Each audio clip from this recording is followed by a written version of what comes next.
নামাজ আমারে পড়তেই হবে। এবার যত কষ্টই লাগুক, যত ক্লান্তি লাগুক, আমাকে পড়তেই হবে। সুদ, ঘুষ, মিথ্যা, হারাম রোজগার আমার ছাড়তেই হবে। এবার আমার সামনে বাকি সবাই লক্ষ কোটি টাকার, মিলিয়ন মিলিয়ন টাকার মালিক হয়ে যাক, কিন্তু আমার যেহেতু অনুমতি নাই, আমি এটা যাওয়া যাবে না। এটাই মুসলমান, এটাই জীবন, এটাই তাকওয়া।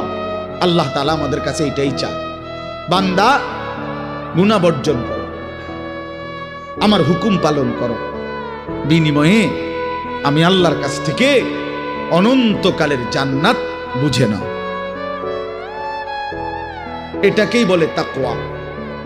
এই ব্যক্তিকেই বলে মুত্তাকি, যে নিজেকে গুনাহ থেকে বিরত রাখে, আল্লাহ তাআলার হুকুমের মধ্যে ব্যস্ত রাখে, আল্লাহর হুকুম পালনে ব্যস্ত, যত কষ্টই হোক।